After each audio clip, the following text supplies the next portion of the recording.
Hello guys, അപ്പോൾ നമ്മൾ ഇന്നത്തെ വീഡിയോ എന്ന് വെച്ച് കഴിഞ്ഞാൽ വേറെ ഒന്നുമല്ല. നമ്മൾ മുമ്പത്തെ വീഡിയോ പറഞ്ഞത് നമുക്ക് കൊറിയർ വരാനുണ്ടെന്ന് ഗൈസ്. അപ്പോൾ എൻ്റെ ഫോളോവേഴ്സിൽ ഒരു 5 വ്യൂവേഴ്സ് എങ്ങനെ റെഗുലർ വ്യൂവേഴ്സ് ഉണ്ടെങ്കിൽ അവർക്കറിയാം. ഞാനങ്ങനെ പറഞ്ഞിട്ടുണ്ടായി നമുക്കൊരു കൊറിയർ വരാണ്ട് ഫിഷിൻ്റെ കാര്യമാണ് അത് പറയാമെന്ന് പറഞ്ഞിട്ടുണ്ട്. പക്ഷേ ഇത്രയും ദിവസമായിട്ട് ഏകദേശം 1 വീക്കായി ഇതുവരെ ഫിഷ് കിട്ടിയിട്ടില്ല ഗൈസ്. അപ്പോൾ ഇത് ജെന്യൂൻ ആണോ അല്ലേന്ന് എനിക്കൊരു ഡൗട്ടുണ്ട്. കാരണം വിളിച്ചിട്ട് പോലും മര്യാദയ്ക്ക് ഫോൺ എടുക്കില്ല, റിപ്ലൈ അറിഞ്ഞില്ല, ഓരോ ന്യായങ്ങൾ പറയുന്നുണ്ട്.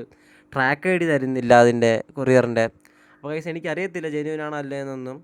ജെന്യൂൻ അല്ലെങ്കിൽ ഞാൻ കുറച്ച് നേരത്തെ അന്വേഷിച്ചിട്ട് ജെന്യൂൻ അല്ലെന്ന് അറിയുകയാണെങ്കിൽ ഉറപ്പായിട്ടും കൈസ് ആളെ റിവ്യൂ ചെയ്ത് വീഡിയോ ചെയ്യും. കാരണം ഇനി ആരും പറ്റിക്കപ്പെടാൻ പാടില്ല, അതാണ് പർപ്പസ്, അല്ല വേറെ ഒന്നും കൊണ്ടല്ല. ഇനി പുള്ളിയുടെ ഭാഗത്തു നിന്ന് എന്തെങ്കിലും ഇത് വരുവാണെങ്കിൽ, റിപ്ലൈ വരുവാണെങ്കിൽ ഞാൻ നിങ്ങളെ അറിയിക്കുന്നതായിരിക്കും കൈസ്. ഇപ്പോൾ ജെന്യൂൻ ആണെങ്കിൽ കൈസ് അങ്ങനെ പറഞ്ഞുകൊണ്ട് തന്നെ വീഡിയോ ഇടും. പുള്ളി മനുഷ്യരൊന്നും ചെയ്യത്തൊന്നുമില്ല. അല്ലെങ്കിൽ ഉറപ്പായിട്ടും നമ്മളെടുക്കും. കാരണം വേറൊരാൾ പറ്റിക്കപ്പെടാൻ പാടില്ല നമ്മുടെ സ്ഥാനത്ത്, അത്രേ ഉള്ളൂ. അതാണ് നമ്മുടെ ഉദ്ദേശം, വേറെ ഒന്നുമല്ല. കാരണം ഇങ്ങനെയുള്ളവരെ നമ്മൾ വളർത്താനും പാടില്ല ഒരിക്കലും. ആദ്യമേ അങ്ങ് പൂട്ടിക്കെട്ട് പോയി കഴിഞ്ഞാൽ വേറെ വിഷയമൊന്നുമില്ല ഗൈസ്. അപ്പോൾ ഇത്രേ ഉള്ളൂ ഗൈസ്. ഇത് കാണാനും അറിയാനും ഇതിൻ്റെ ബാക്കി അറിയാനും നിങ്ങൾ ചാനൽ സബ്സ്ക്രൈബ് ചെയ്ത് ലൈക്ക് അടിക്കുക മാക്സിമം. ഒരു കോൺട്രവേഴ്സി ഉണ്ടാക്കണമല്ല, കാരണം നമുക്ക് പറ്റിയ അനുഭവം നമ്മൾ ഷെയർ ചെയ്യണതാണ്. പേയ്മെൻറ്റ് ചെയ്തിട്ടും ഇങ്ങനെയാണ് കാണിക്കുന്നതെങ്കിൽ ഗൈസ് ബാക്കിയുള്ള ഡീലേഴ്സിനെ കൂടെയാണ് ഇത് അഫക്റ്റ് ചെയ്യണത്. അതുകൊണ്ട് മാത്രമാണ് ഈ വീഡിയോ ചെയ്യണത്. കാരണം എൻ്റെ ഫ്രണ്ട്സും ഉണ്ട് ഇങ്ങനെ ഫിഷ് അയക്കുന്നവരൊക്കെ ഉണ്ട്, അവർക്കും ഇത് അഫക്റ്റ് ചെയ്യും പലർക്കും വേണ്ട. ഞാൻ ഇങ്ങനെ പറഞ്ഞപ്പോൾ അവർ പറഞ്ഞൊരു വീഡിയോ ചെയ്തിട്ടോളാൻ പറഞ്ഞാൽ ചെയ്യുന്നത്.